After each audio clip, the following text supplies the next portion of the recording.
Hey, everyone. Welcome. It's Sonya here with the Sonya Janisse Show. How are you today? I am just getting myself sorted as multiple pop-ups show up as soon as I'm ready to go, and I'm trying to bury them in the background. You know what I mean. All right, folks, friends, we are landing on episode 199. How exciting is this? I still can't believe that it's been 3 years, sorry, 5 years since I've been doing podcasts. And I remember the day it started, it was a Sunday night, and I flipped the switch and I just did it. I just started. And I really hope today, as we jump in with both feet, that you pick up something that you're going to want to just start as well. Whether it's something creative, whether it's something fulfilling, whatever it might be, we're going to enjoy our time, to say the least, today. I am making sure that I have the right glasses on, A for reading and B for light reflection. These ones have a lot more reflection than these ones do because these have the Bluetooth. So if you're watching this on YouTube, you're catching a little bit of my nuances right before we get started, and that's just because of the way things were set up right beforehand. Listen, my friends, I'm so excited. Grab your coffee cup. Today's it's Glamma, not grandma. I haven't used this cup in a bit, and it called to me today. Seconds later, I got a message from my daughter showing that Hudson dressed up as a scarecrow. It's Scarecrow Day at school today. So, amazing humans, grab that mug. Mine was an espresso mixed with protein powder. That seems to be my jam these days. We are going to deal with some stuff today, some stuff that's going to unpack in a way that's going to help you step into a brighter life. Because what I know of you, well, a couple things, but what I know of you right here, right now, is that you want something so much more than what you're currently doing in your life. You are holding yourself back. And let's talk about one specific area that will make a big difference. You see, my name is Sonya. I am really glad that you carved out some time today to enjoy this show with us. And we are going to be talking about something very personal and deep. It's layers deep. The older we get, the more life happens, the more life happens, the more we want solitude, the more we want solitude, the more we go within. And the more we go within, the more we start doing these things. So it's time. It's time to see what we're doing, open our eyes, become aware, be understanding, and accept how we're holding ourselves back and what it's like to choose the bright life. We're going to have some practical and tactical points for you so you can implement. And I am so excited to kick this off. So I know you've been dimming your light so much where it is sometimes black and you are just showing up, going through the motions, but there's no heart in it. So when I say dimming your light, it means something specific. It's not just holding back an idea, but it's masking. It's the decades of code switching, the energy spent performing, especially trying to be normal in a neurotypical world when we're not. You know, people listening to the show, especially as I've honed in a little bit more, I'm speaking directly to those who are neurodivergent, late onset. So personally, I was 52 years old when I was diagnosed with ADHD, and it's a self-diagnosis based on all of the research and what's surrounding me. And I'm not going to go into those details, but I'm very confident in my decision based on what I know of myself. And you don't need a medical diagnosis when you're able to put all of the pieces together. So you know, you know if you've been fighting an uphill battle most of your life, and you know why. You know why. Yes, folks, I am playing around with this scarf. You can't quite see the full image. There we go. A pink scarf. Sorry, what am I saying? It's a red flowered scarf, really cute, blue blazer, yellow shirt. My hair's up, and there's just so much personality in this, yet it's put together. Um, this is a way we mask, is through clothing. We mask by what we show the world. And when we are truly expressive of ourselves, and I'm not going too far into this today, but when we're truly expressive of ourselves, there's color, there's creativity, there is abundance of joy showing from the inside out. But when we've always been taking all of our energy and spending it in the wrong places because of society and the demands and where life is supposed to take us and how it's supposed to get us there based on what works for everybody else. It's so much more about going into a meeting and making your amazing, detailed, out of the box idea sound vanilla. It's about hiding your intense special interests or forcing yourself to maintain eye contact until your brain screams at you because you are trying to avoid being seen as weird or too much or unprofessional or too colorful or too bright. We've learned at an early age that our genuine operating system, the way our gorgeous, complex brains actually work, is different. It's way too bright, too loud for the rooms that we are typically in. So we installed a dimmer switch. We keep our light at 40% efficiency. For years, we've done that, exhausting ourselves in the process. We've been told to put a lid on it, calm down, sit still. Again, when you go back and think of all of the times these words were a part of your story and you didn't know the difference. Ladies and gentlemen, ladies listening to this, gentlemen listening to this in the background of your ladies listening to this. Here's the truth that we're sipping on today. The world doesn't need a mediocre version of you. No, the world does not need a mediocre version of a neurotypical person. It needs a fully powered, brilliant, right version of you and me, of us. Today, we're going to dive into so many truths, but we're gonna hit on 3 neurodivergent traps of dimming. And we're gonna have a greater understanding as to how powerful this has been implemented in us and why we feel safer to do so versus not.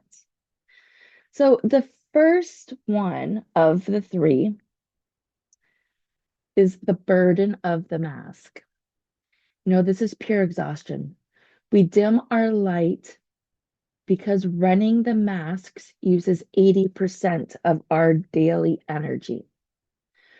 We feel like we can't be fully present, fully passionate, fully effective because we're too busy monitoring our body language and social scripts. You're tired because you're constantly performing. And you won't know this until you stop and settle down on your terms, not because you're being told to. Fear of rejection is the second one. We're Gen X. We came up in the world where being different was often grounds for punishment and criticism and exclusion. We've seen this in society. We've seen this in classrooms. We see this in the corporate work world.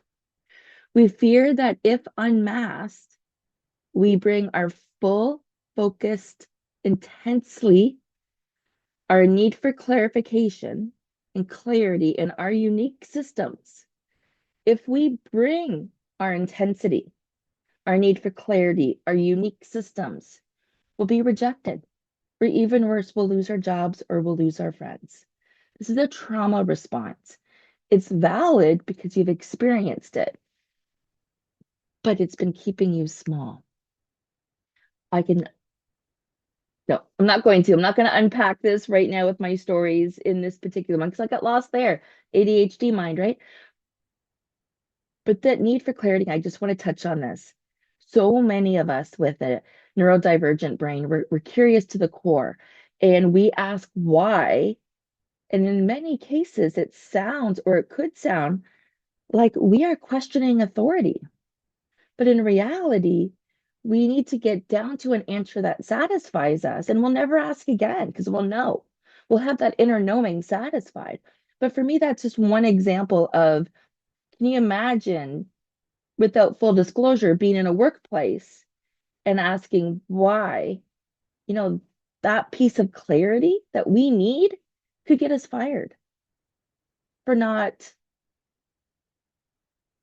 what is the word? For not following up with authority. I guess that's the word I'm lacking right there. But this trauma response is keeping you small. And the third point of why I find it interesting how I mentioned that, and then I have a not really a hiccup, but kind of a hiccup. Here's another tough one. So we talked about the burden of the mask. We talked about fear of rejection. And now we are talking a little bit about internalizing ableism. This is the voice inside your head. So your inner critic, your negative Nelly, whatever you call her. But this voice sounds so suspiciously like a teacher or a boss from 1999 that says, you're too disorganized, you forget too much, or you can't start things unless they're perfect. It convinces you that your wiring is flawed, making you feel like you don't deserve to shine until you're fixed. But here's the spoil alert, you're not broken. And this point right here, I want to emphasize for anybody who's on a healing journey, you're not broken. And you deserve to shine today, not when you feel like everything is better. Today, put on the bright colors, paint something pretty, go for a nice nature walk. But you're not broken. There's nothing that needs to be fixed. Whew, that felt heavy, right? Do you guys feel that run off your shoulders a little bit? Hit home in a couple of spots? Naming the shadow always makes the light a little brighter. What I like to say when I do my vision board workshop is when you own your shadow, nobody can take it away from you. Nobody can tease you. Nobody can bug you because you know it's true. They can't poke holes into something that doesn't bother you. And so when you own your shadow, you can do something about it and your life can then become that much brighter. We're going to talk about flipping the switch with some practical neural-friendly actions that you can start taking right away. Um, I'm excited to dive into these for sure. And really, it's all about brightening your light. So let's talk action. These aren't complex, overwhelming tasks. These are small, deliberate acts of unmasking that can help you reclaim your energy and turn up your voltage that much more, that much more brighter. So identify your 10% unmasking space. Brightening your light doesn't mean you have to stomp in on your next company meeting owning the joint. You you don't need to go into that place with noise canceling headphones, glitter gloves, and a full disclosure document. That's a level 10 leap. We're starting at a 10% unmasking. Baby steps. Here's the exercise.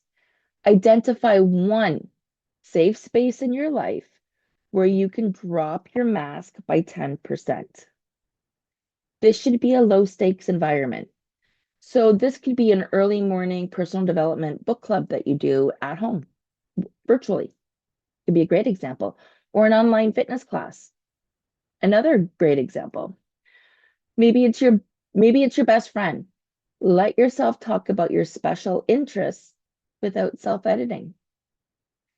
Maybe it's your home office. Put on the music that helps you focus, even if it's the same 390 songs on repeat. hmm Mickey, Footloose. What's the other one? Working 9 to 5. Dolly Parton. These are all on my Power to Women playlist, by the way. I will include that list in the show notes. And it's on Spotify, Power to Women, and Google my name and you'll find it. Allow yourself to stand and fidget through the music or let the music just move you all together and notice what shifts. Maybe it's maybe it's a specific coworker that you trust. Tell them, "Hey, I need to focus entirely on this one task. So I might not make much eye contact over the next hour." Start small. Give yourself permission to be fully you in that 10% space. This builds confidence and it conserves the energy that you would have spent masking, freeing it up for you to do actual work. Let's talk about the second action. Systemizing the stuff that dims you. A massive cause of dimming is the constant mental load of trying to remember all of the neurotypical things, deadlines, keys, appointments, what to eat. This execution function struggles and drains our light like a leaky battery. So when we're executively functioning in that area of trying to remember and all of the stuff that dims us, we're leaking. We're leaking energy. We're leaking our battery. So there is a solution, and we're going to externalize the system that administrates the burden. So your brilliant brain can focus on the important stuff. So I'm going to say this again, we're going to externalize and systemize the administrative burden. I said that wrong the first time, so I wanted to repeat it. I knew it didn't make sense coming out. I just had to pause and think about it for a second. This is what happens, right? We get so excited. So I want you to audit what drains your brain. What's one administrative task that causes you the most anxiety? Is it bills, email, laundry, deciding on what's for dinner? Don't try to fix the flaw. Build a better system. So I got a couple of examples here.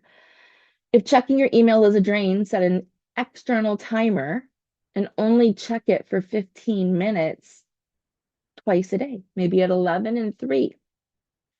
If the laundry is a perpetual disaster, set an automated weekly appointment on your digital calendar that you cannot ignore using a time blocking app and gamify it if you need to. Make it fun. If you lose your keys, buy a designated non-negotiable key landing spot right by the door and allow yourself to drop them there. So we have the key landing spot in our household. Nobody's ever looking for keys unless I'm searching for my car keys in my daughter's purse with permission. But what gets me the most is dinner, planning meals for the family. As much as I have uh,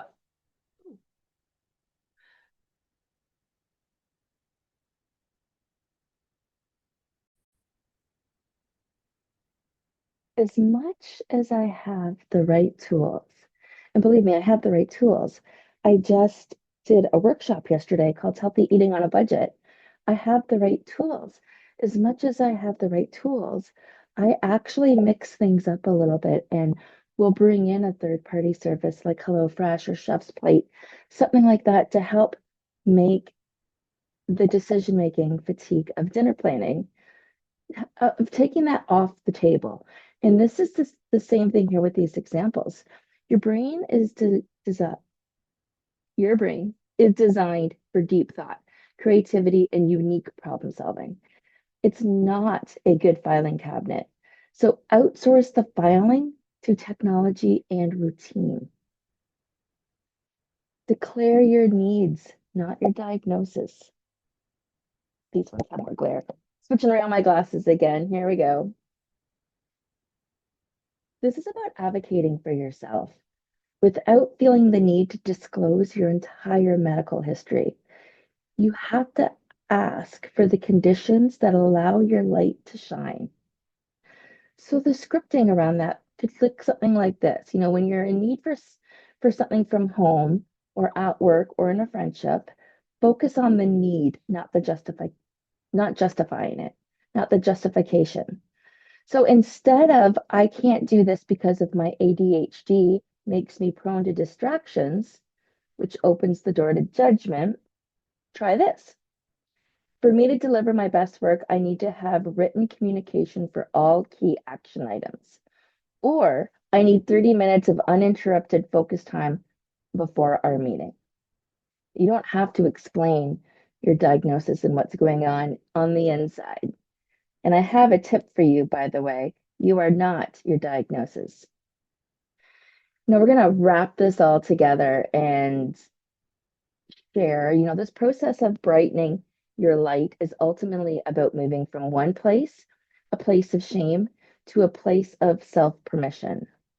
Remember the things that have tried to dim your light, your intensity, your detail focused, your unique way of processing the world. Those are not flaws. They are your failment, your light bulb. They are the parts that make your energy, your passion, and your gifts so powerful. Your generation is so adept at masking. Your generation, my generation, we've forgotten what it feels like to genuinely relax into who we are. And I want you to remember that your success does not lie in how well you mimic others. It lies in how fully you embrace yourself. Stop trying to power a neurotypical house with neurodivergent wiring. Redesign your own house and turn that power on high. All right, friend, here's your call to action for the week. I want you to think about your 10% unmasking space. This week, choose one that feels safe, whether it's a safe person or a safe space, to allow you to unmask one element of yourself. Let that fidget happen. Go ahead, tap your finger, move your knee, whatever it looks like. Let the passionate talk flow. Send the email with the bullet points instead of trying to make it sound flowery. And I want to know about it. Come on, come over to our community over on Facebook.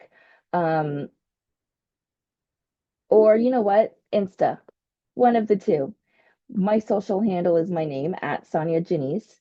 And send me tag me or DM me in your story and tell me what it is that you are unmasking 10% of this week.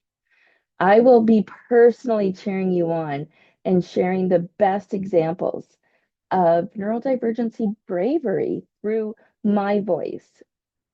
If this episode resonated with you, with that quiet part of your brain that knows exactly where to shine, please do me a solid. Share this episode with one or another Gen X woman who needs to hear this. If they need to hear this message, share it with them. If you think they can benefit from this message, share it with them. And leave us a rating and a review on your favorite podcast app. It genuinely helps so much. From my heart of hearts, I want to thank you for showing up, for sitting down and having coffee with me today.